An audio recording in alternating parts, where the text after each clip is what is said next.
years. I got gifts but 1 subscribers. Thanks for the candy basket. Oh, got another jacket. My stocking's filled with acid. Am I dreaming? What just happened? This is not a Christmas. This is not a Christmas song. This is not a Christmas. This is not a Christmas song. This is not a Christmas. This is not a Christmas song. This is not a Christmas. This is not a Christmas song. My neighbors compete to see who can put up more blinding lights. The kids all wish away the month 'cause they want presents in sight. This year had me so mad. I've been bad, got coal that is sitting under my tree. I think that my Christmas has died. This is not a Christmas. This is not a Christmas song. This is not a Christmas. This is not a Christmas song. This is not a Christmas. This is not a Christmas song. This is not a Christmas. This is not a Christmas song. When I was just a boy, Christmas brought so much joy. Couldn't wait for the presents and laughter.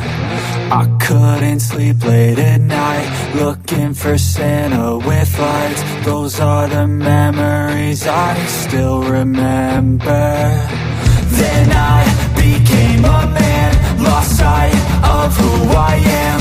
But right in front of me was the answer.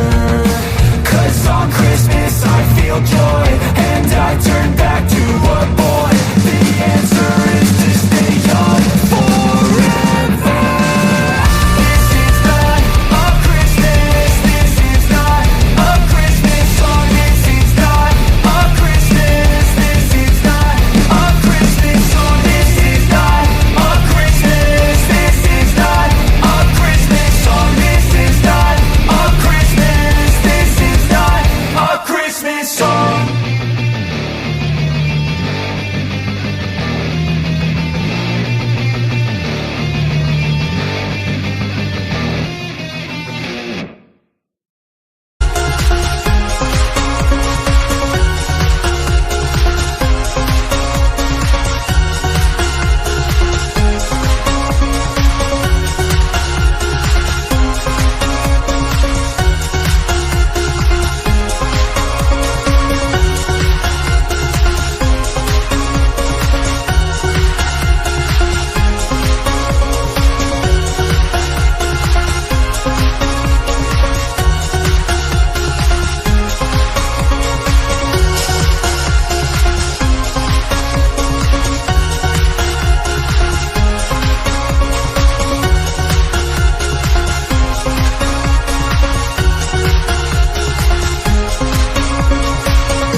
I wake up every minute with the fever dreams. I push a mind to a limit where it needs to feed. I work blind, got vision I don't need to see. I'm picking mind over matter, I believe in me. I need to find more hours in the day to breathe. Need to find more power in the way I be. And when my mind turns sour with the painful scenes, I need to scream out loud, I can't stop me. I wanna be the greatest like Rocky. You know I leave them all hating like a hobby. I'm out here making moves like a lobby. And if you ain't with me, it's your loss. See, I got my mind on the facts, I'm a python. Grab what I like real fast, choke until I have everything. I attack everything that I lack, everything that I want, and I see matter of fact.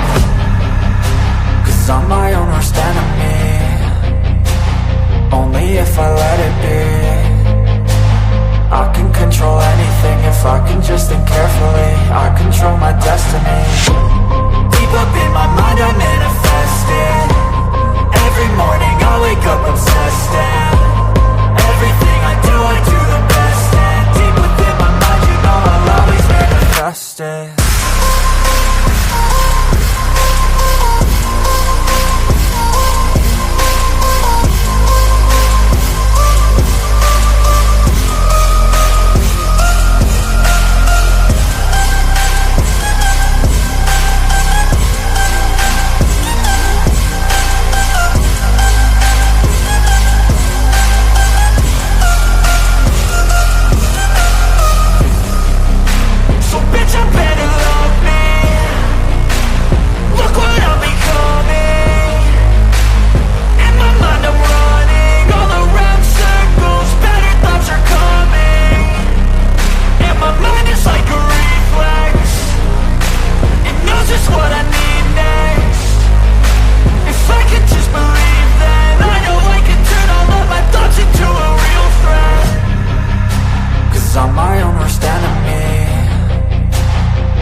Hello and welcome to my Minority Matter. My name is Rick.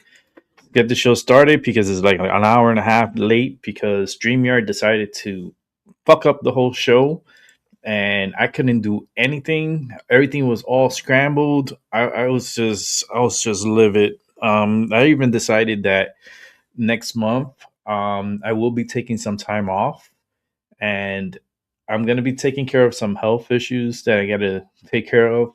But also, I'm gonna find a new streaming site where I can produce my show from because I give up on Streamyard. It's just garbage.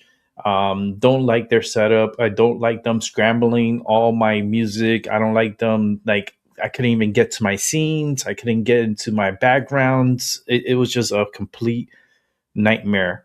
I tried to start up the show. It was just playing all different types of songs. I'm like, I'm pushing the song that I'm supposed to be playing, and it's just playing all different types of songs. I'm like, what the fuck is going on here? So I just got fed up with it. I'm already done with them. I know it's Christmas Eve, but listen, it's fucking Wednesday, and I'm pissed off. And I ain't getting shit for Christmas no matter what, so it doesn't matter. But we got to keep going. We got to keep doing the news. So I wasn't going to come on here without doing the news. And I had all this set up and now I got to do it all over again. So bear with me um, through this shit show because literally it's in the title. If you go check it out, you see what I mean about StreamYard. It's a company that I used them for a good time, but man, they just been getting crappier and crappier and crappier as time goes by, man.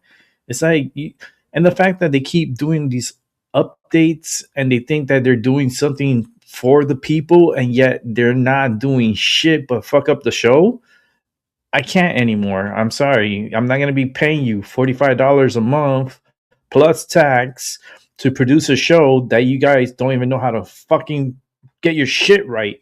9 out of 10, I have to like restart the whole system. There's always something with StreamYard. I'm just done with them. You know, when you're done with someone, you say that's it, it's enough. That's where I'm at. It's like that's it. I am done with this shit and I'm moving forward.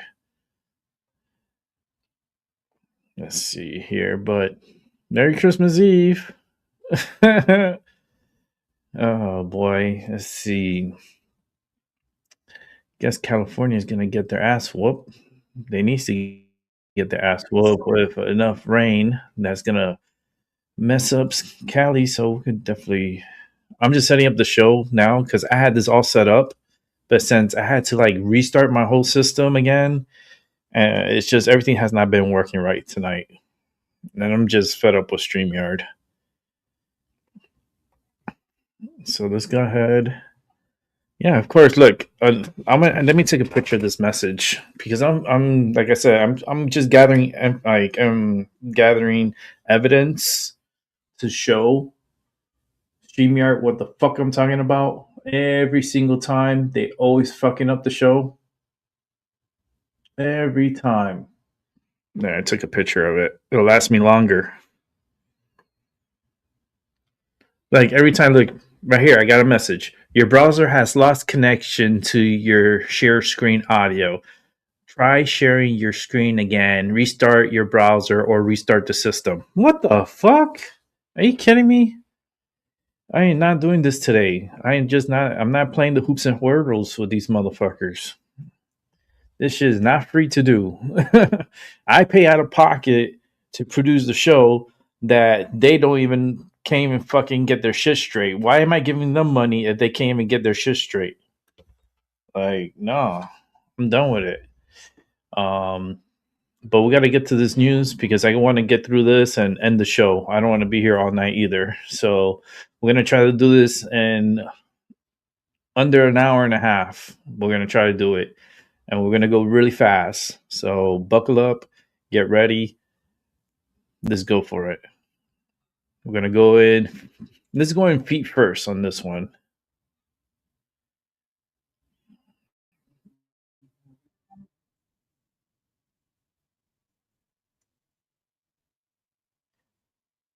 I'm very pissed off at StreamYard, Kayla.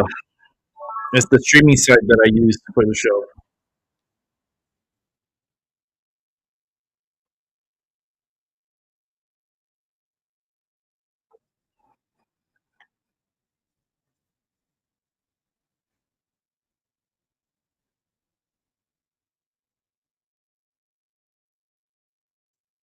So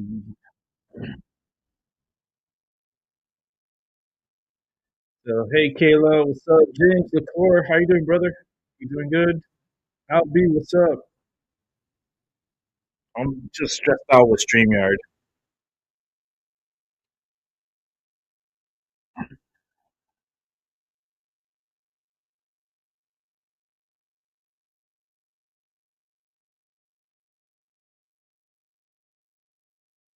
They get Biden with the baby off of Biden.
You ready for Christmas, Kayla?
No sound.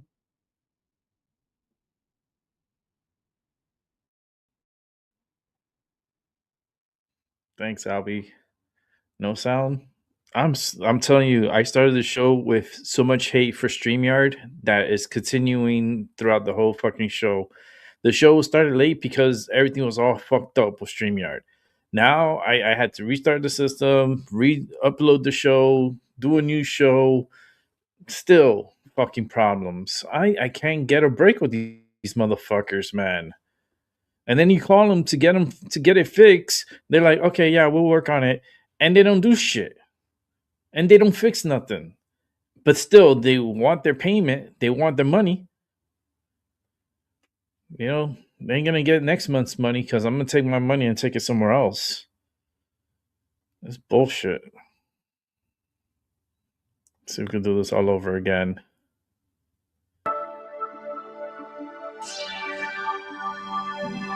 So hey guys, welcome to the Liberal Hive Mind, a channel solely focused on exposing the abundant hypocrisy of the left. And of course, here's your meme of the day, brought to you by 5mind.com. Every single time, it's always the same thing. It's never surprising, it's never shocking, because at this point, we're just totally desensitized. Whenever Democrats are in a losing position, you can never expect a messaging pivot, a pivot towards better policy decisions. You know, it's pretty obvious what the Democrat issues are. It's immigration policy, economic policy, all the culture war stuff. The diagnosis is clear, but they have no interest in going back to the drawing board, it seems. No, instead, what they do is double down, and then the real pivot comes from the smear campaigns and the psyops. But that's not the truly shocking part. That's more just common knowledge, par for the course. No, what's shocking is the endless dedication to these despicable smear tactics. The reality is they've never actually worked. They've been engaged in the same smear cycles basically since President Trump came down that golden escalator and announced his presidential run in 2016. And what has the left accomplished with their dirty smear tactics? Absolutely nothing, except making Donald Trump the most wildly popular politician in modern American and probably world history. They've essentially enabled his ascent. And I truly believe a lot of that has more to do with them than it does with him. You know, I was just talking about this with a friend the other day. January 6th probably should have been the end of Trump. Just optically. The fact that we were able to turn that whole thing around was a miracle. But if you pay attention to what happened, most of it happened on the back of what Democrats were doing. It was their January 6th commission and all their misrepresentation of what happened that caused the flipping of that narrative. Not to mention their monumental failure, 4 years of Joe Biden. You know, if Joe Biden was maybe 50% less brain dead, they might have actually been able to pull it off. But instead, they stuck to the same dirty tactics and just continuously exposed themselves, exposed their corruption, and now look at where we are today. And I guess the TLDR is the left just doesn't learn. They don't have the ability to learn, to think introspectively or retrospectively, to change, to pivot, to adapt. And I think nowhere is that more evident than what we're seeing with this latest Epstein stuff. The way they're doubling down with all of this dishonest crap, pushing the most disgusting, dishonest Epstein smears. Now the narrative is totally flipped on them. And again, you would expect them to stop, to slow down, to hit the brakes. But instead they double down, they continue, and now once again, they've been caught out in another massive lie, pushing another phony document. In their mind, they had a Trump card once again. Oh, the walls are closing in. It's the beginning of the end for President Trump. We got him this time. But instead, they've exposed their utter corruption, their lack of ethics for the world to see. The Democrats just don't get it. Let me show you guys exactly what's going on. We got some stuff to get into, so let's roll the tape. All right, folks, so we've got a massive bombshell here. Oh, it's the smoking gun that Democrats were looking for. Yeah, I'm sure you can sense the sarcasm in my voice. It's nothing of the sort. It's once again a complete frickin' joke. Let me pull this post up here on screen. Eric Doherty actually did a great job breaking it down. Here it is. He writes, breaking, major fake news operation by Democrats all over X regarding Trump and Epstein, debunked by the DOJ. Liberals have been posting a, quote, letter supposedly implicating Trump in the Epstein crimes. Let me first show you that letter. This was allegedly written by Jeffrey Epstein from his prison cell before he died. It says, Dear LN, as you know by now, I have taken the short route home. Good luck. We shared one thing, our love and caring for young ladies and the hope that they'd reach their full potential. Our president also shares our love of young, nubile girls. When a young beauty walked by, he loved to, quote, grab snatch, whereas we ended up snatching grub in the mess halls of the system. life is unfair. Yours, Jeffrey Epstein. And now, of course, the left is pushing this. Oh, it's the smoking gun. This is the proof. Another vague letter supposedly written by Jeffrey Epstein. But again, I said supposedly written by Jeffrey Epstein because, well, you could imagine, according to the DOJ, the entire letter is fabricated. Take a look at the response here from the U.S. Department of Justice. The FBI has confirmed that this alleged letter from Jeffrey Epstein to Larry Nassar is fake. The fake letter was received by the jail and flagged for the FBI at the time. The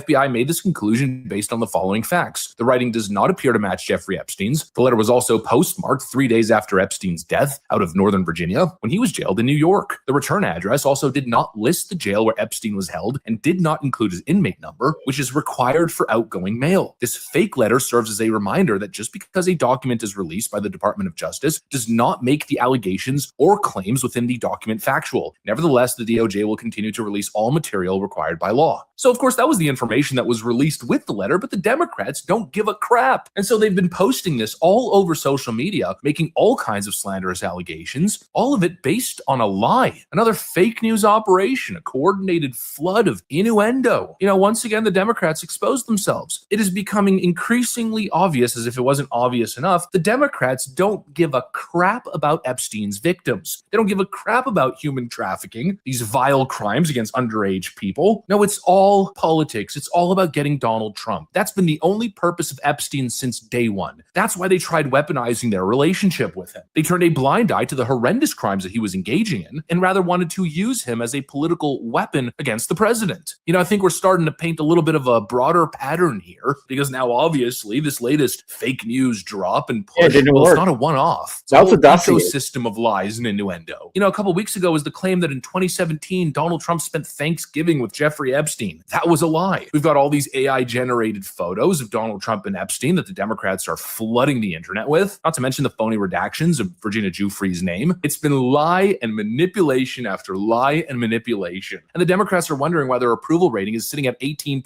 Well, it's because you guys are full of shit. And everybody sees it. And it's not just us. No, it's even your own media shills on MSNBC. Even Joe Scarborough, massive Trump-hating Democrat on MSNBC. And don't start with, oh, Joe Scarborough's a Republican. No, he is not. He's a Democrat propagandist shill. But even he refuses to go there. We've had reporting for some time. Donald Trump is not on Epstein's list. There's nothing in there that's really damning about Donald Trump. They've got absolutely nothing, and yet they just will not give up. And it's extra despicable considering the file here. This Epstein file is no joke. It shouldn't be political.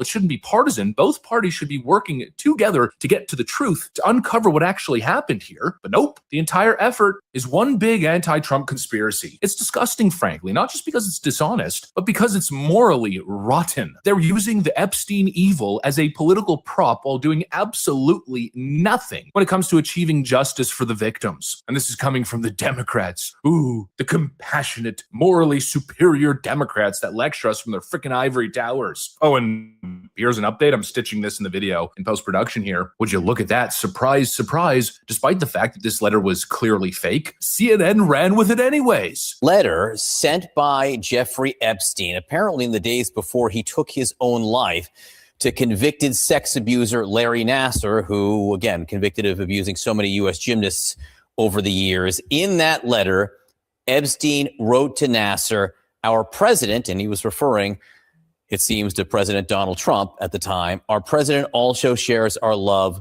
of young, nubile girls. Sue them into oblivion. Absolutely disgusting smear merchants. Just figured I'd add this in to add some extra context. The whole thing is a farce. It's utterly depraved. More fake news, another fake letter, another fake narrative. There are so many pressing issues. There are so many people who are actually involved with Epstein and deserve to be exposed. And yet every day it's Donald Trump this, Donald Trump that, more fabrications, more lies, more AI slop photos, more fake news. The left loves to pretend as if they're the moral authority, but I think it's becoming increasingly clear to most people they don't even have basic decency. They don't even have a basic basic level of morality. And, I'd love to sit here all self-righteous and wave my fist and say, I'm so angry and this is so frustrating and wrong. But at the end of the day, is it even necessary? The Democrats are exposing themselves. They're the biggest scumbags in the game. And I just have a feeling, as we've seen over the last 10 years, things will work themselves out naturally. Every day, the DNC loses more and more good faith with the American people. And this is just adding to that problem. It's a crisis of credibility that the Democrats have created for themselves, and they just keep digging that hole deeper and deeper and deeper. Meanwhile, Trump's focused on the policy victories. I just have a feeling it'll just work itself out naturally. Anyways, that's what I got for you guys. Thanks for watching, and I'll see you on the next one.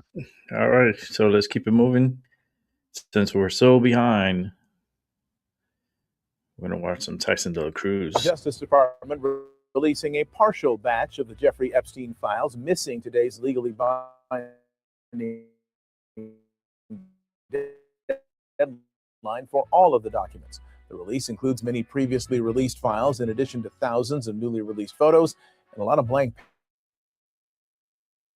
And Bill Clinton is everywhere. Photos of him lounging and wearing matching shirts with Mr. Jeffrey like they're best friends at summer camp. But here, my friends, is what's absolutely wild. The media is silent. Democrats are deflecting, and celebrities who usually have opinions about everything suddenly can't find their voices. Meanwhile, if Trump's name appeared even once the way that Clinton's does, CNN would have 24-hour coverage and impeachment articles would already be drafted.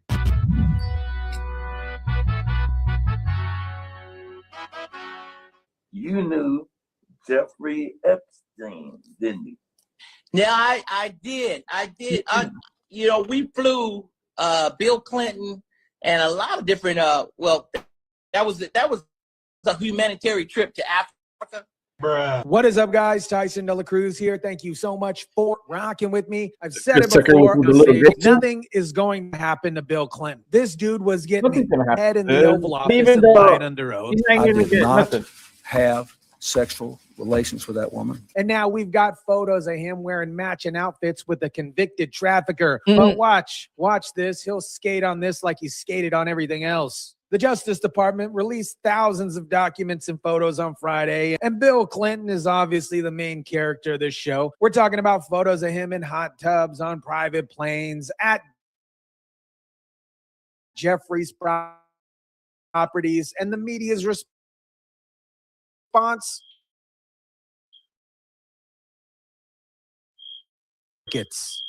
Of course. A stockpile of new photos just released from these photos of Bill Clinton just lounging on Michael Jackson, Diana Ross. Clinton looks comfortable as heck in Jeffrey's world. And the media's take, these images lack context, guys. You know what would have context? If Trump was in these photos. Then suddenly every news outlet in the world have their team of investigators providing all the artificial context that you'd ever want. Considering that the president right now is trying to obstruct on basics of let's just get a subpoena that says release all the information, I wouldn't be surprised, just like he obstructed the prosecution of one of his henchmen who took $50,000 in taxpayer dollars from undercover officers. I wouldn't be surprised if he sent a message and said, stop investigating. We're done with this. Epstein's dead.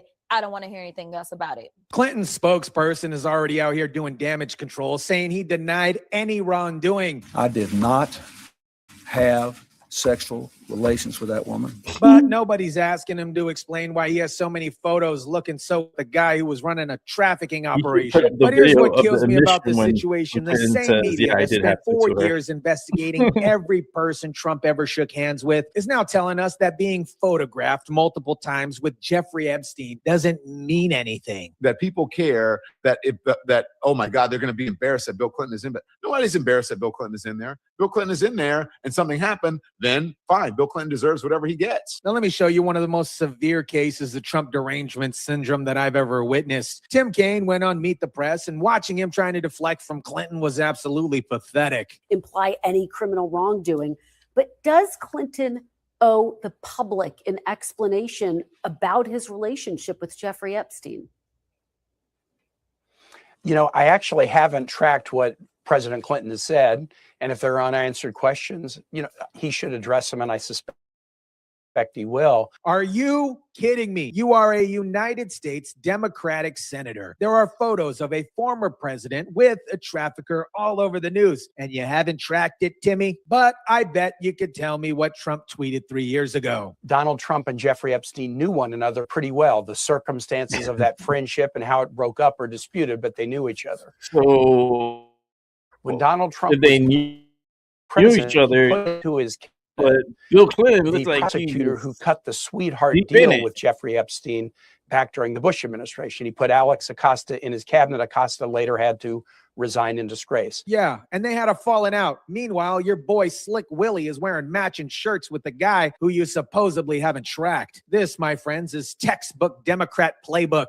When caught, deflect to Trump. When the evidence is overwhelming, change the subject. When your own people are exposed, suddenly, miraculously, you don't know anything about it. This is actually a spokesperson for Bill Clinton. I want to share their thoughts on the release of these files. Quoting now, the White House hasn't been hiding these files for months, only to dump them late on a Friday to protect Bill Clinton. This is about shielding themselves from what comes next or from what they'll try to hide forever, so they can release as many grainy 20-plus-year-old photos as they want.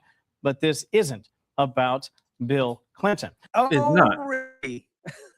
Why the fuck is he there? More photos than anybody else. This isn't about him. It's like being caught My on camera God, robbing a these bank and people are- saying, and this isn't people about buy me. this It's about shit the and they bank eat it. security system. Let me paint you a picture of what would be happening right now if Trump was in these photos the way that Clinton is. Every single major news network would have breaking news coverage. Nancy Pelosi would be calling for investigations. Adam Shifty Schiff would already be on CNN claiming he has evidence of crimes. The View, The Spew would dedicate entire episodes to it. Late night comedians, if you would like to call them that, would make this their entire opening monologue. But because it's Slick Willie, Bill Clinton, the media says just because you're in the files doesn't mean you did anything wrong. I did not have sexual relations with that woman. The New York Times calling him a main character in the most recent file release, a reminder that he just can't escape scandal. Even the New York Times called Clinton the main character in most of the recent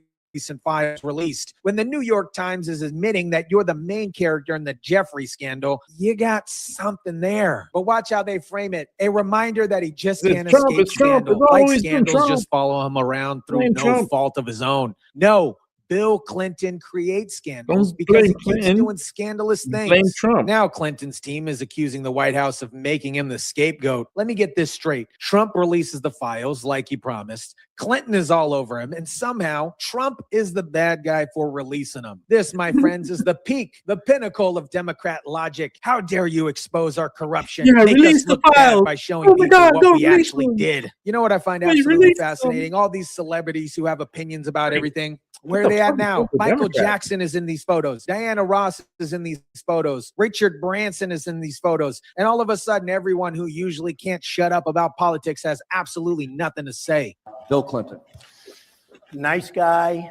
Got a lot of problems coming up, in my opinion, with the famous island with Jeffrey Epstein. A lot of Where's Big Mike? Michelle Obama. That warms my heart, particularly as a Black man. She's got a podcast where she talks about everything under the sun. Where's she at now? Where's Kamala? Kamala Harris. She's on her I'm Still Relevant tour. Why didn't the Biden administration release those files? To give you an answer that will not satisfy your curiosity, I will tell you, we, perhaps to our damage, but we strongly and rightly believed that there should be an absolute separation between what we wanted as an administration and what the Department of Justice did. Where are all the Hollywood elites who lecture us about morality? They're silent, absolutely crickets, because they know if they say anything about Clinton, they're going to be next. They all run in the same circles. They went to the same parties. They knew what was happening. 25 years after leaving the White House, and Bill Clinton still can't stay out of a scandal. But the media wants us to believe this is just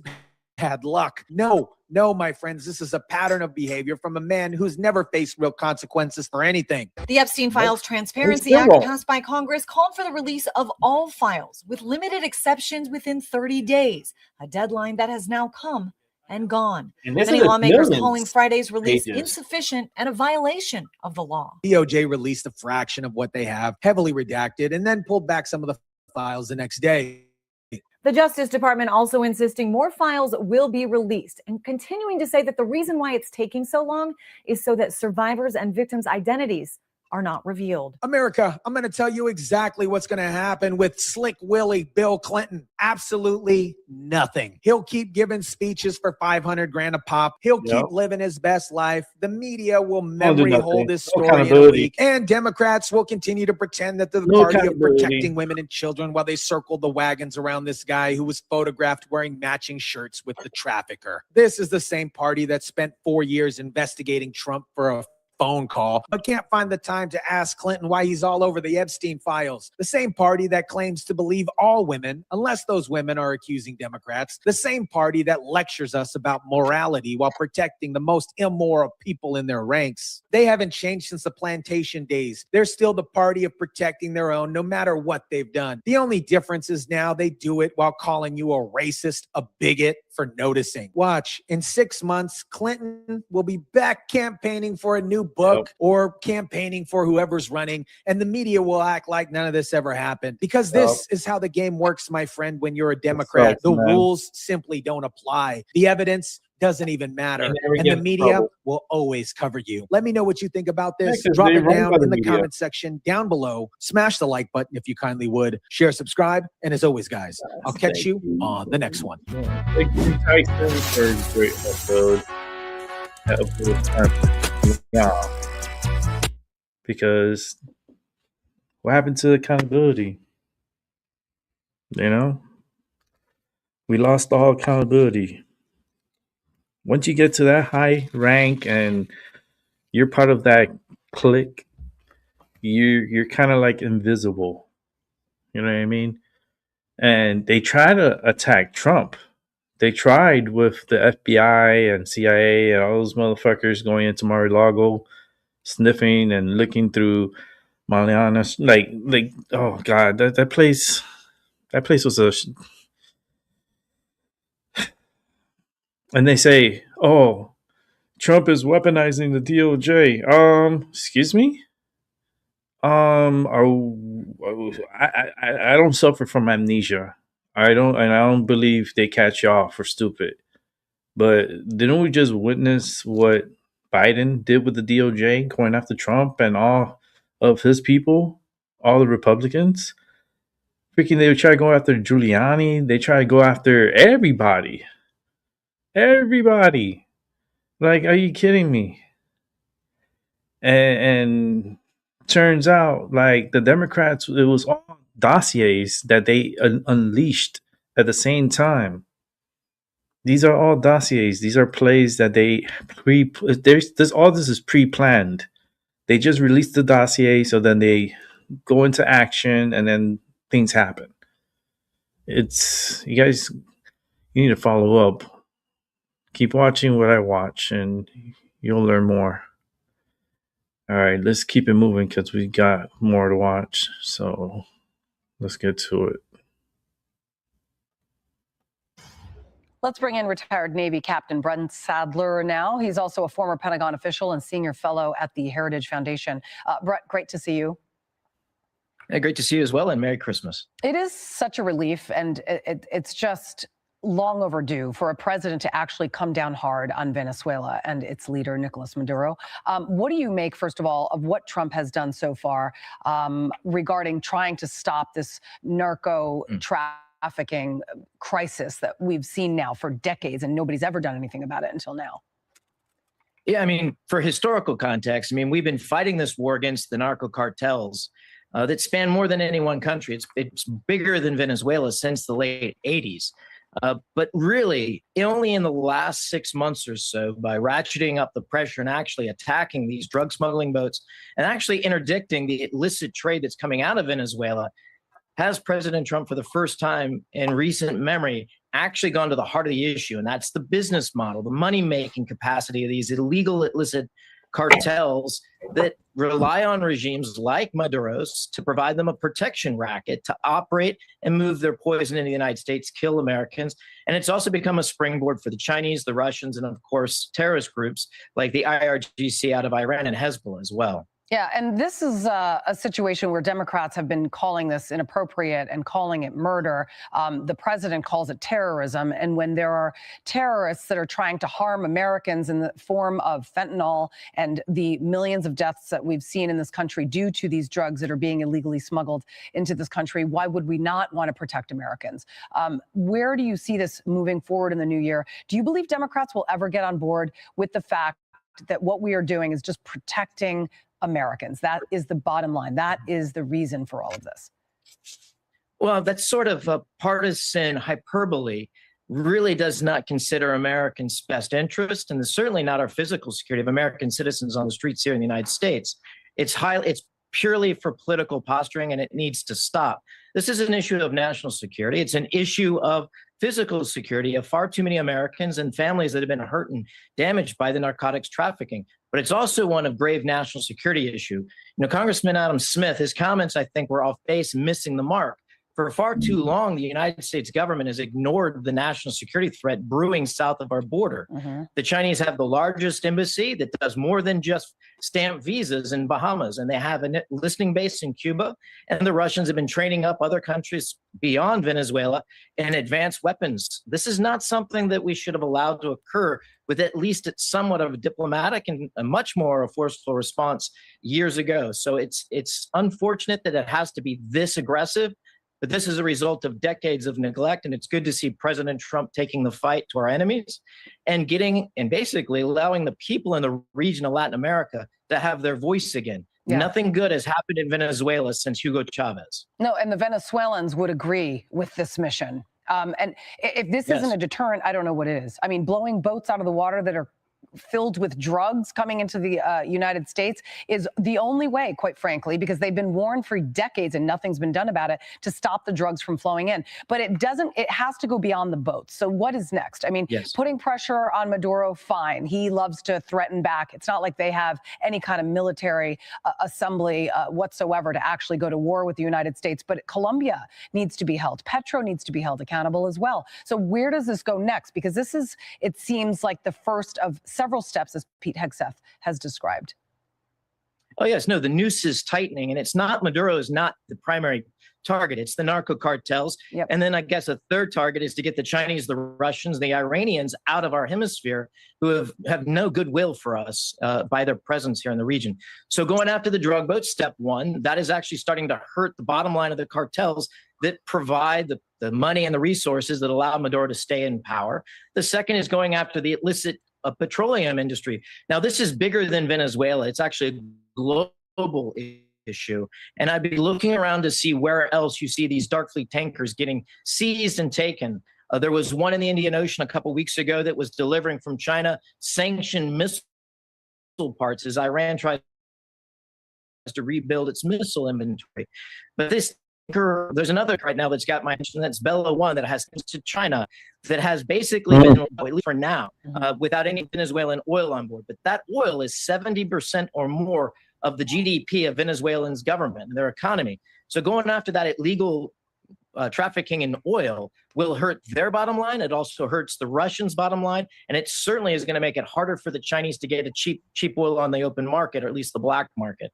So all of this actually dries up a nexus of terror and a nexus of malign influence throughout Latin America by applying these pressures on the drug cartels and their boats, their small running boats, and the tankers at a larger scale. And I think that's all that needs to be done. It's just a matter of time. Yeah, I love that you brought up China, because that was another promise kept by President Trump, that he would be tough on China, something that we have not seen in the past presidents. Anyway, Bretton Sadler, thank you for coming on today. Merry Christmas. Absolutely. From Hawaii, Mele Kalikimaka. Oh, I'm so jealous. Thank you so much, and enjoy it there. I would love to be there.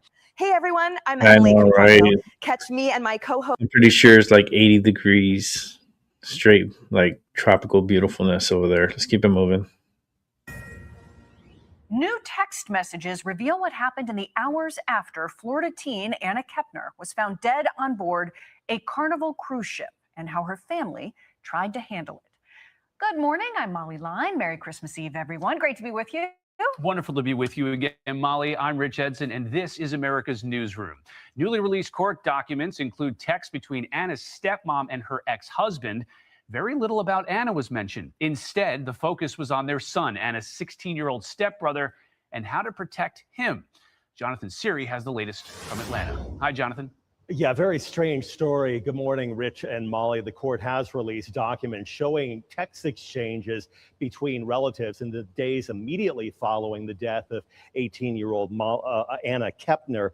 In the girl that died on the cruise ship. Expressed concern about preventing public disclosure of the name of the victim's 16-year-old stepbrother. In one text exchange, Thomas Hudson, the ex-husband of Anna's stepmother, writes, "Okay, I know everything is supposed to be hush-hush for now, but I've seen that it is still getting out with posts and comments between Facebook, TikTok, and stuff. I just want to make sure until things are certain that he doesn't get any unnecessary comments towards him." Anna's stepmother, Chantel Kepner, writes, "Nobody knows anything about him. He is a minor and has been kept completely out of it. We have not said anything to anybody, and we are going to try our best to keep it completely out." Chantel Kepner goes on to write, when family members talk to the FBI again, they will reiterate to agents that they do not want the teen's name disclosed. Anna died while on a family cruise aboard the Carnival Horizon. But he killed her. On November 7, her body was discovered under a bed in a cabin she was sharing with two siblings, including her 16-year-old stepbrother. Investigators say she died from asphyxia. As for the still unnamed 16-year-old I was able to talk to him last night for under 2 minutes briefly. He just keeps repeating over and over again, he can't remember anything. And Rich and Molly, court documents suggest that the 16-year-old is under investigation. However, no charges have been filed. Back to you guys. All right, Jonathan Siri, thanks so much. Certainly. We'll bring in Donna Rotuno now, criminal defense attorney and Fox News contributor. Donna, Merry Christmas Eve. Thanks for bringing us your expertise today on this story. You know, a really, really sad story. And of course, Anna not with her family this Christmas. Her family's still grieving for her. And now we're learning, that these text messages have been exposed due to a separate case, a family case, not a criminal case, that her stepmother was very concerned and was texting the ex-husband regarding their son, who has not been named as a suspect by the FBI or the investigators, but they've been very concerned about that information getting out in the press. Jonathan just popped up one of the screen grabs that was passed before. The texts that were passed back and forth, talking about keeping things. Yeah, he got horny. Does any of this That's what it strike was. you as odd? Do you have any concerns? Young, about dumb, full of cum. Well, good morning, and thank you for having me. Merry Christmas. It does not strike me as odd. I think this is pretty, routine communication between two parents whose child is really been implicated in this. And although the FBI has not come out and said that this 16-year-old is a suspect, it's clear from the filings in family court that he is definitely someone the family knows law enforcement is looking at. So what are two parents to do? Neither one of them are the parents of Anna Kepner. And so, of course, as sad and as tragic as this is to them, especially the father who has no connection to Anna Kepner, of course, his focus is going to be on his son and what's best for his son.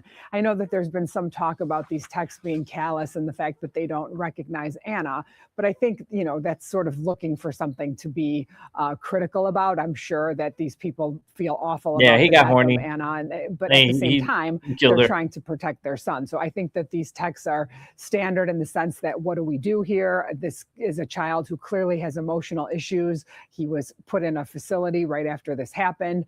I'm not so sure I believe these claims that I don't remember what happened. I don't remember what happened. We're going to see how that plays out, but that's definitely been the narrative. But as we've seen, there's been no charges here. So there have been no charges, I think, because they're probably having an intent problem here or an intent issue. Who knows what happened in that room? And if this child is saying that he does not remember, it's going to be very difficult for law enforcement to piece that together. And if they do charge him, he's a minor. They'll have to determine if he's going to be charged as an adult and Yeah, what he'll the be facts charged as an will adult. truly look like and how they will be able to prove that this was an intentional circumstance. So we'll see what happens. Donna, some great points there. My next question was going to be about why potentially on a cruise ship with a very confined space, confined suspects, that it's taking so long for charges to come down against anyone in this case. But I think you kind of delved into that a little bit. So I want to move on to something else, and that's the case of Luigi Mangione, who has been in court for much of the recent weeks.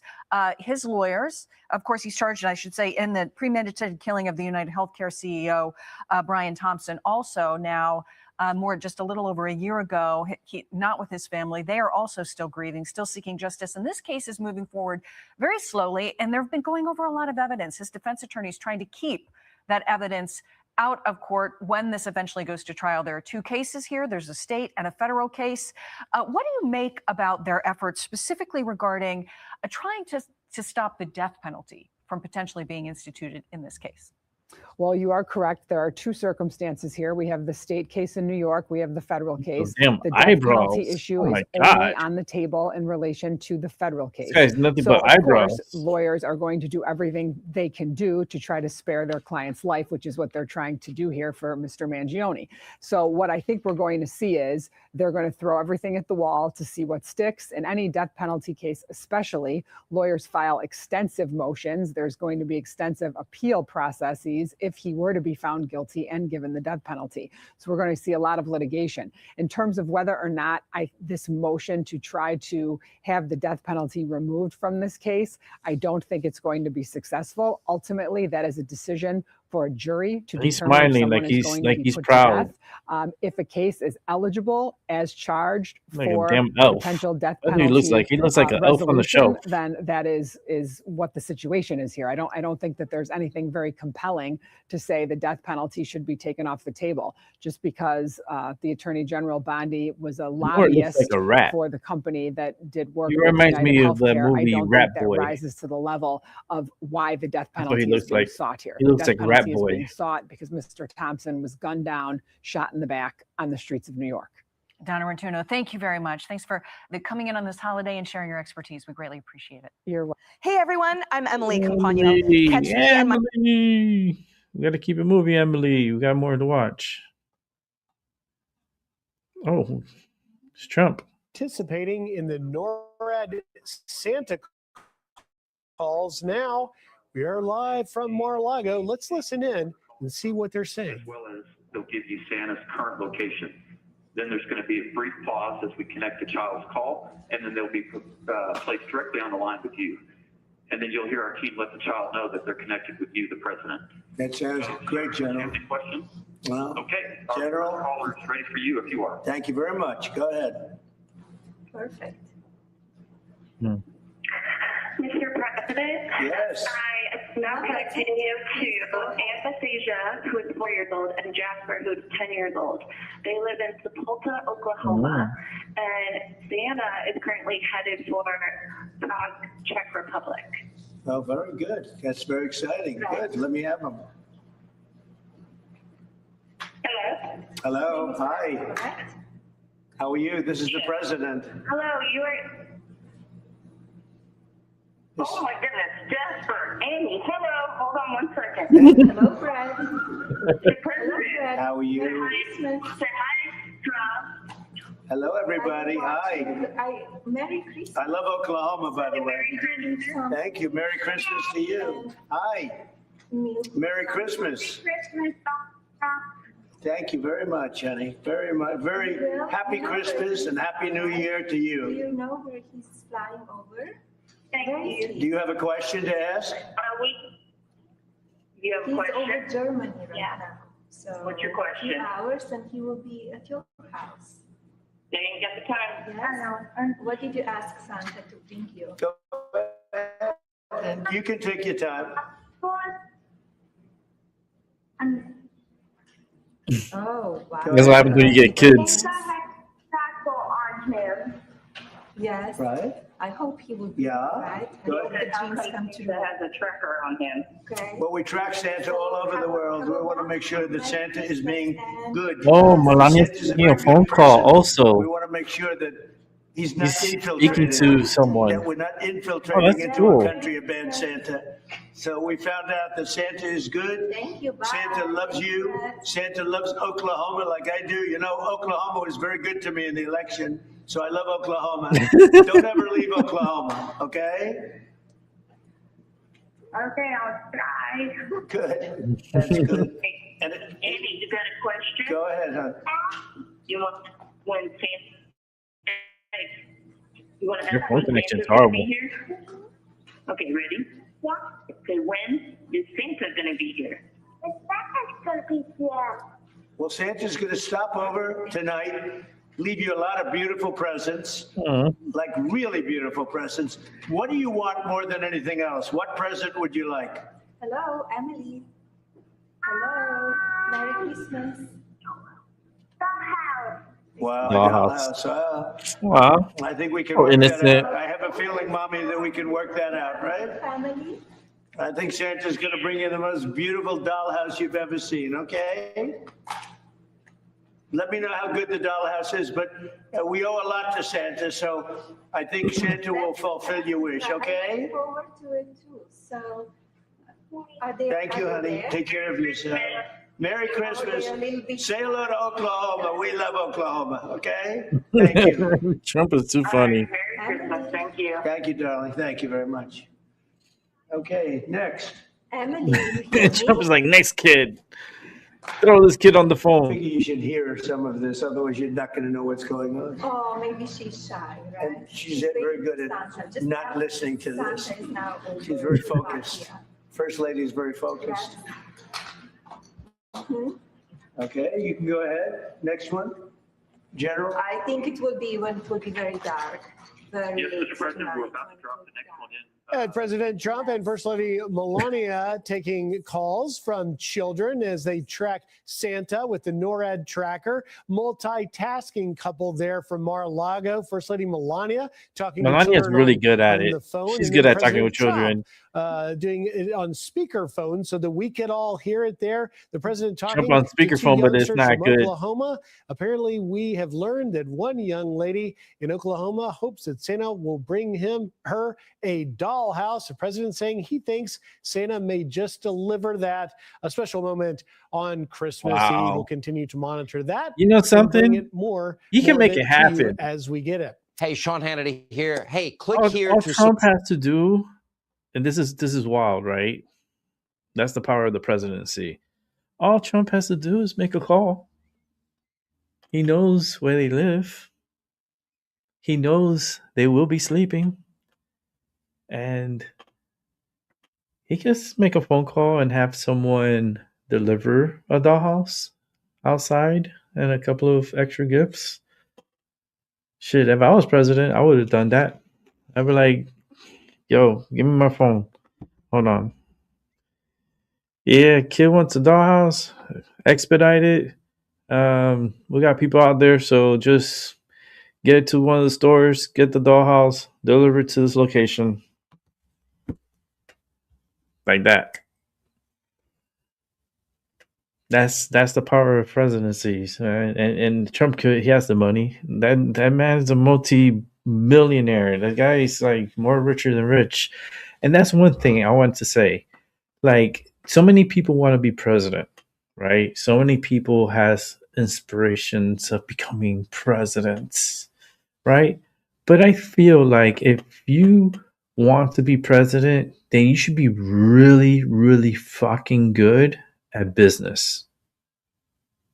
I think you should be very super good at business, have business degrees, have been working with like really big business organizations, and have ran empires like Trump has.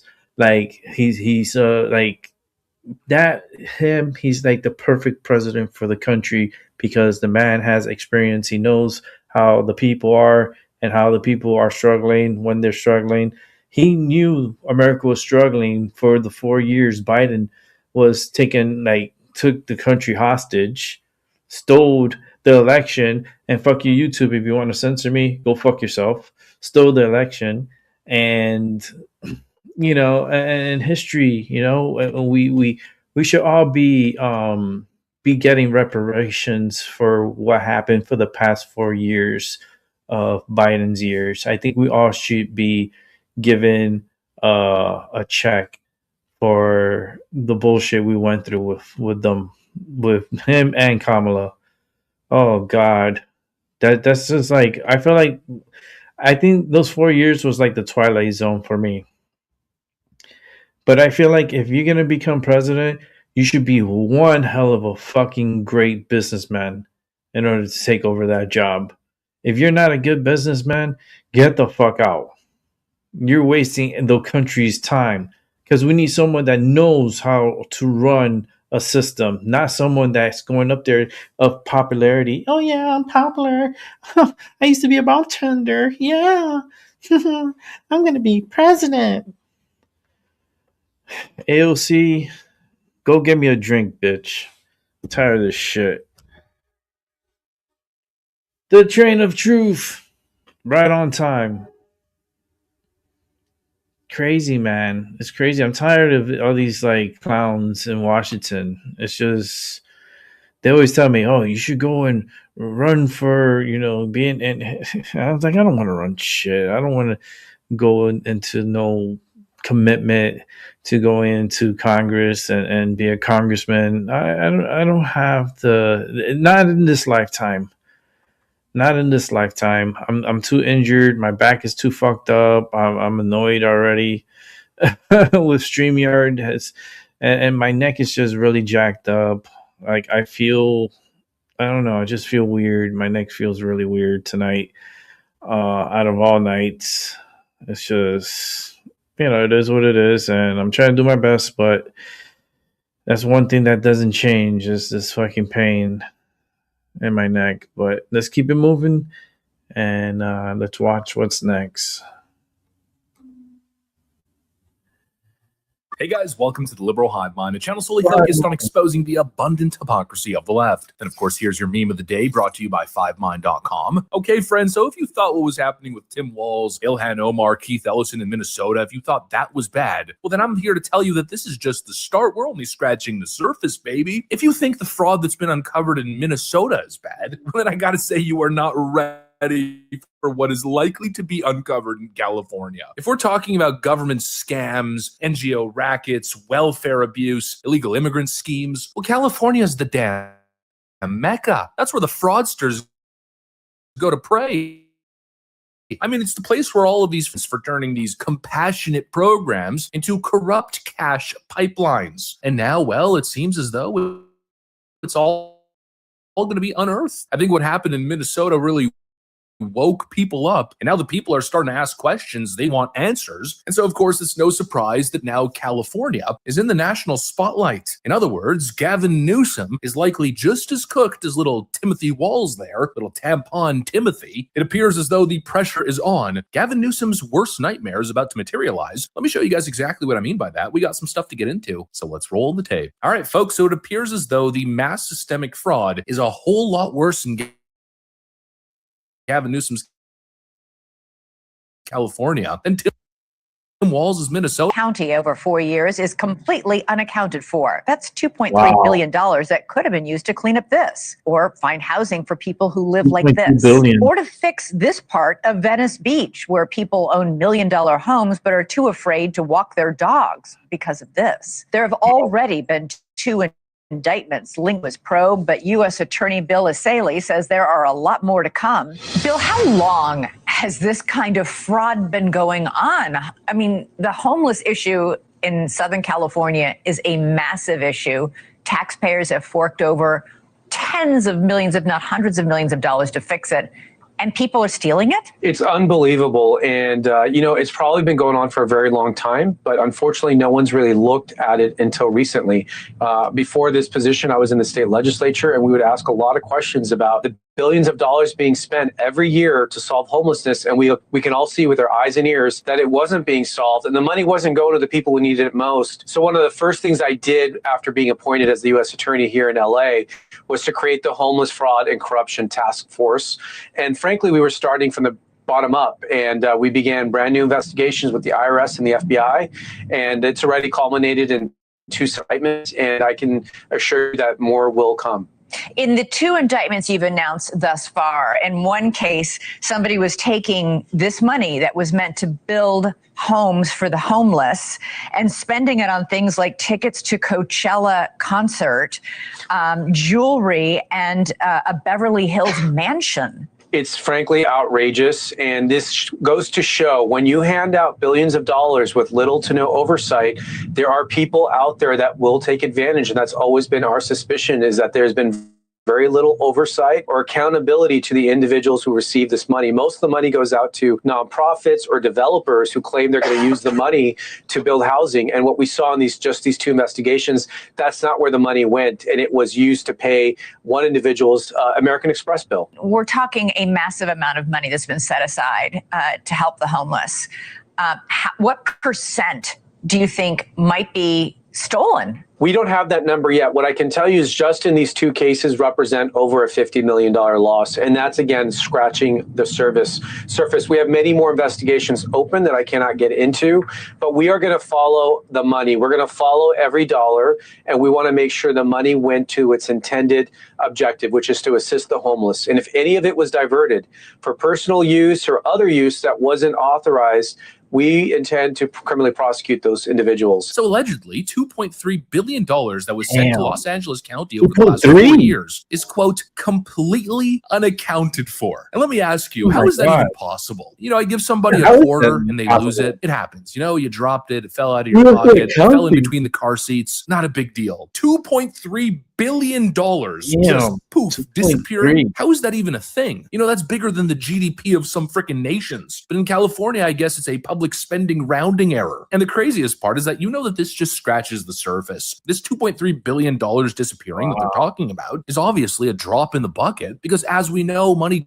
disappearing in California into a black hole of supposed compassionate social programs. That's basically the MO. That's called California politics. Take a look at issue after issue after issue. What was it, like 2008? Gavin Newsom announces his plan to tackle and curb homelessness. And since then, the state has spent tens of billions of dollars. And where has the money gone? Or rather, what has it done? Well, again, it's disappeared. Nobody even knows. Now, for tens of billions of dollars, they could have eradicated homelessness. I'm not advocating for state housing. I think it's a terrible idea. But I mean, just theoretically, think about how many homes they could have built. But instead, what did they do? They certainly didn't tackle the homelessness issue. No, it's worse than ever. No, all that money was siphoned. It was sent to NGOs and consultants, on-the-ground outreach programs, safe injection sites, and needle programs. In other words, bureaucratic taxpayer dollar embezzlement. The money went to consultants and humanitarian workers who turned homelessness into an industry. That's their career. You know, that's the whole structure of the scam. That's the conversation that Democrats do not want to have. They're not focused on solving problems. They want to industrialize the problem. It's the same pattern every single time. Create these massive spending programs, then funnel the money through layers of agencies and NGOs. Everybody's skimming a little off the top. It's called massive bureaucratic bloat. You've got these career bureaucrats whose livelihoods, whose paychecks are not attached to solving the crisis, but rather attached to the crisis continuing. I mean, just pay attention to how these programs work. In Gavin Newsom's homelessness programs, the government money that's being allocated is directly correlated to the scale of the problem. In other words, they're paying per homeless person. And well, it doesn't take a genius to make the next leap. What does that kind of program do? Well, it incentivizes more homelessness, a homelessness industry. The more homeless people you got on the streets, the more drug-addicted, hopeless people, the more funding you get. And look, 20 years later, after spending tens of billions of dollars, California has tens of thousands more homeless riddling the streets than they did 2 decades ago. According to California's own statewide audit, Gavin Newsom spent $24 billion taxpayer dollars,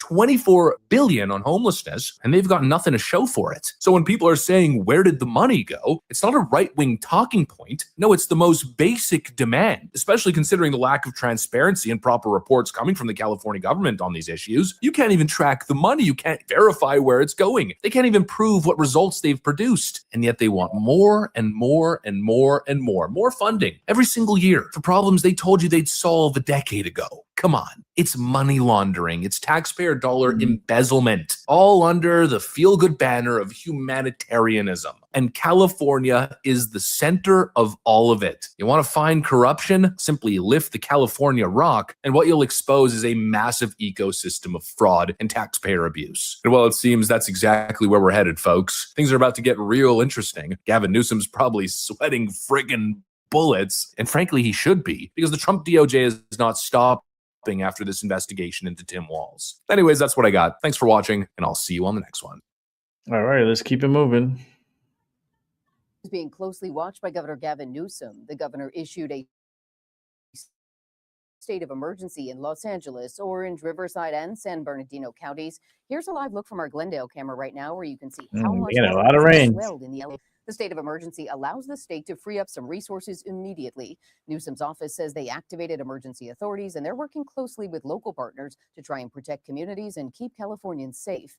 People are urged to follow the guidance of local and state emergency officials. The Palisades burn zone experienced heavy rain this morning. This video from Malibu overnight shows conditions worsening as storms move through the area.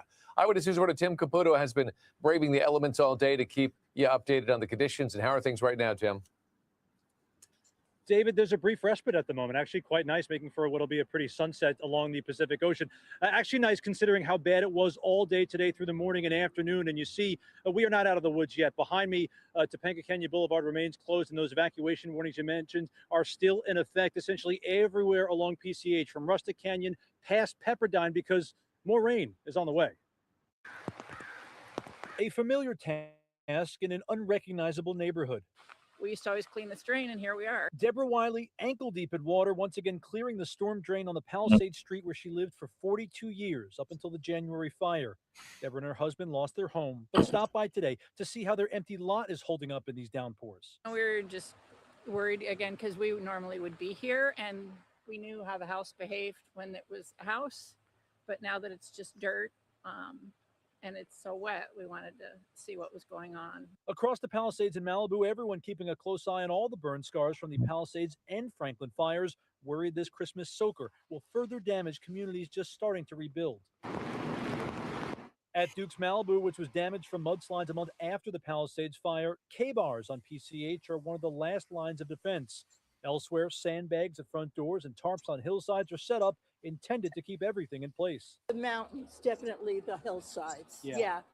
But I'm from New York, so my son called me. He's back in New York, and he said, Mom, what are you talking about? It's only rain. The rain didn't stop some from venturing out to find the silver lining in this holiday storm. I'm happy to have kind of a change in weather, and it makes it feel like Christmas when it's raining. But the roads, while not crowded, aren't smooth sailing, with fallen rocks and debris littering the side of PCH and ponding on just about every street.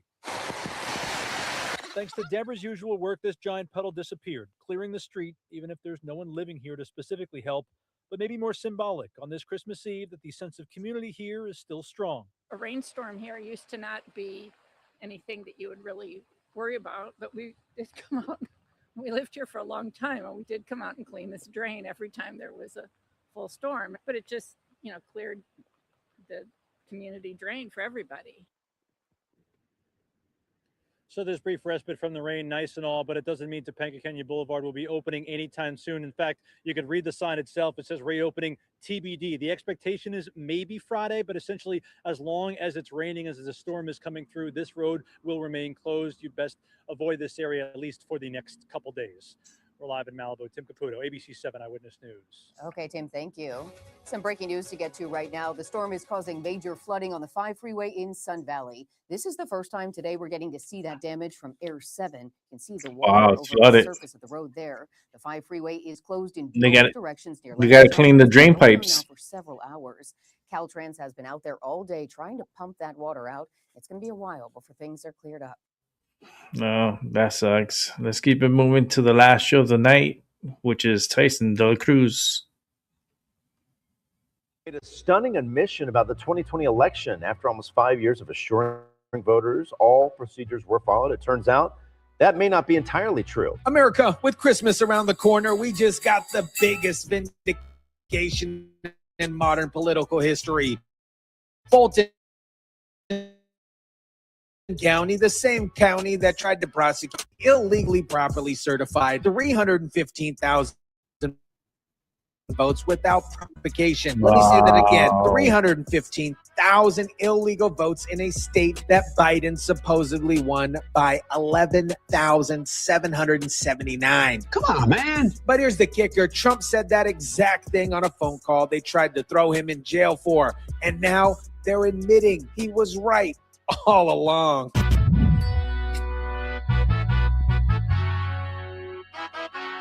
Evidence of a poll worker named Ruby Freeman running the same stack of ballots through the counting machines multiple times. Ironically, Ruby Freeman was later given the Presidential Citizens Medal by Joe Biden for her work during the 2020 election. What is up, guys? Tyson Dela Cruz here. Thank you so much for that shit was You know why rigged. the mainstream media is hiding this story? Because it destroys their entire narrative. They spent 4 years calling us conspiracy theorists, censoring us on social media, and prosecuting Trump for telling the actual truth. Now, my friends, the truth is coming out and the lamestream media can't handle it. Let me break down what happened in a Georgia state election board hearing on December 9th. An attorney representing Fulton County Election Board stood up and made a stunning admission. The tapes that are an issue in this case have been produced. They just weren't signed. The ticker tapes she's talking about shown here are almost like receipts. State law requires poll workers to sign them and verify the counts that are actually accurate. It's basically election security 101. Without those signatures, those votes should have never been counted. Some 150 tapes tracking the votes of some 315,000 people during early voting in 2020 weren't signed. We're talking about 150 tabulator tapes covering 315,000 votes during the early voting process of 2020. That's not a clerical error, you guys. That's not 1 or 2 mistakes. That's 36 out of 37 advanced voting precincts in Fulton County failing to follow the freaking law. Remember, you guys, Biden won Georgia by 11,779 votes. But we just found out that 315,000 votes were illegally certified. Even if only a fraction of those votes were problematic, that's more than enough to flip the entire state. Now, let me take you guys back to that phone call, the one they tried to prosecute Trump over, the one where Fannie Willis indicted him, the one that the media called election interference. In Fulton, where they dumped ballots, you will find that you have many that aren't even signed, and you have many that are forgeries. Okay? You know that. You know that. You have no doubt about that. And you will be at 11,779 within minutes, because Fulton County is totally corrupt, and so is she totally corrupt. We knew it. He was right. At best, this is sloppy and it's lazy.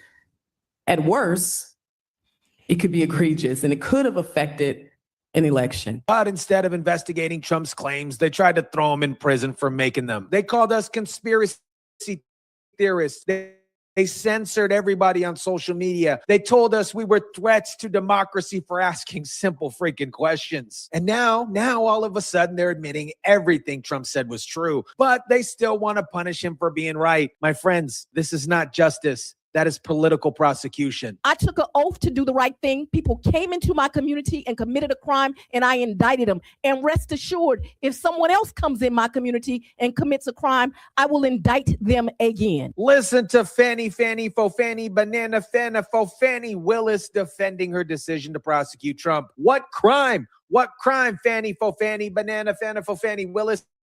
Telling the truth? Because that's what Trump did.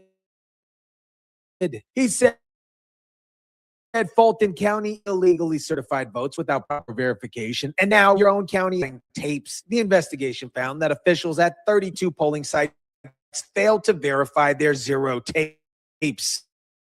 Some other ticker tapes and documents tied to the 2020 election were also missing, the county said. The revelation made waves nationally. Even Elon Musk posted about it. Documents are missing, pages are blank, 0 tapes aren't verified. This is a systematic breakdown of election integrity, and they tried to prosecute anybody who questioned it. You all have been trying to intimidate me for 5 years, which is why I have not been able to live in my house for 5 years, because the N-word has been written on my house. Fannie Willis claimed she's been intimidated for 5 years. You know what's actually intimidating? Using the power of the state to prosecute people for telling the truth. Using your office to go after political opponents while covering up election integrities in your own county. Danny Fani Willis wants to play the victim while she's the one wielding the power of the prosecution against the people who were right all along. Now, let me address the Republicans who told us to move on and accept the results. Brian Kemp, the Republican governor of Georgia, certified these results. Brad Raffensperger, the Republican Secretary of State, defended them. Georgia's Secretary of State Brad Raffensperger assured it wouldn't have altered the results of the election that was audited and verified several times over. Brad posted online, a clerical error at the end of the day does not erase valid legal votes.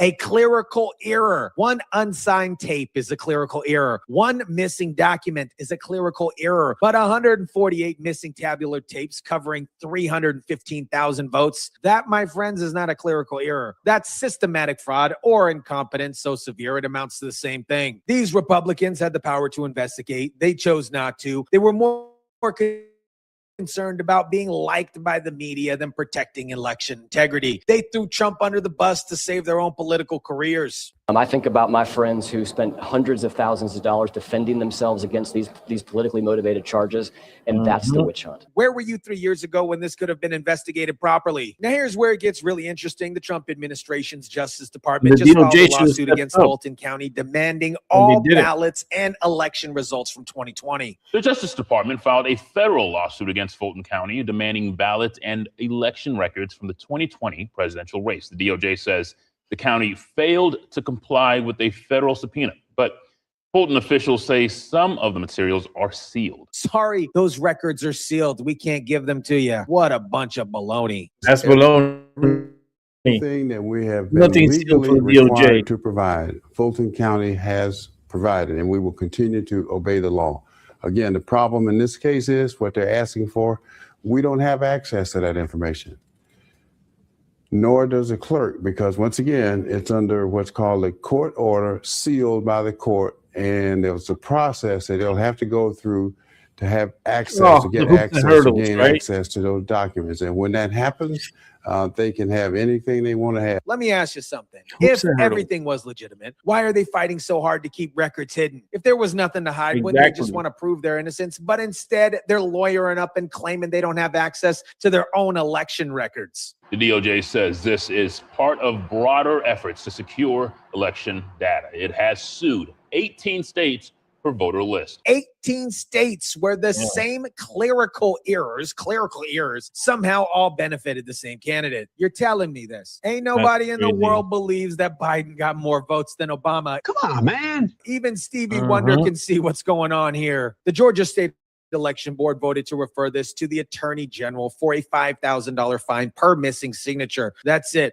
A fine that taxpayers will end up paying. No arrest, no criminal charges, no real accountability. Meanwhile, they're still trying to prosecute Trump for questioning the very irregularities they just admitted happened. Think about that for a second. They're admitting he was right, but they still want to punish him for being right. This is what happens when you have a two-tier justice system. Democrats can break election laws and get a fine. Trump can tell the truth about Democrats breaking election laws, and he faces criminal prosecution. America, they spent 4 years gaslighting us, 4 years telling us we're crazy for questioning the 2020 election, 4 years censoring anyone who dared to ask for transparency, 4 years prosecuting Trump for demanding election integrity. Now, all of a sudden, Fulton County admits they illegally certified 315,000 votes in a state decided by 11,000 votes. Now they admit Trump was right about unsigned ballots and corrupt practices. Now they admit the conspiracy theorists were telling the truth all along. But here's what won't happen. No apologies from the media, no accountability for the prosecutors, no consequences for the officials who broke the law. They'll pay some bogus fines with taxpayer money and move on like nothing happened.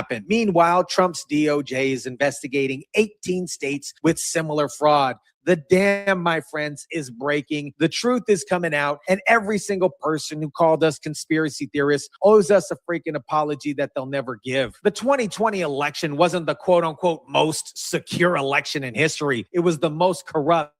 And now the people who ran it are admitting it. Let me know what you think about this. Drop it down in the comment section down below. Smash the like button if you kindly would. Share, subscribe, and as always, guys, I'll catch you on the next one. Another great upload there. I could say 100% sure that that election was really manipulated. So I am tired, so I'm gonna get off of here now and get ready for bed. So hope you guys had a good Christmas Eve. This StreamYard has me so stressed out. They just every day is always something new with them. But in about an hour and 15 minutes, we'll be here. Christmas will be here, and we all better get to bed before Santa comes, right? I ain't getting shit. I got myself some stuff. I got me some shoes. I got me this cool little dice here that I want to use for my show, which is this all-seeing dice. It's like a yes and a no. And then it has like all different types of messages all around. So when you ask a question, I roll the dice. I roll it here on my desk. So I roll the dice and then you'll see what it says. That's pretty cool. I like it. I'm going to implement it to the show. Really cool. But I hope you guys have a nice and safe Christmas. Please don't drink and drive. Be responsible. Don't be an idiot. And if you're home is where you're safe. And I hope everyone in your families are safe. And you guys have a great Christmas. I definitely will be on here tomorrow. I think starting time is probably going to be between 11:30, maybe 11:30, 12, around the 11 to 12 mark. So anywhere between that time frame, I'm going to come on here and do a midday show, Christmas show. So be here, be square, and don't miss out. So have a good morning, good afternoon, and a good night. And I'll catch you all on the flip side. And Merry Christmas, and I'll see y'all tomorrow. It should be good. I hope StreamYard don't the show again, because they really fucked up the show today. I'm just so mad at them. All right, guys. Good night.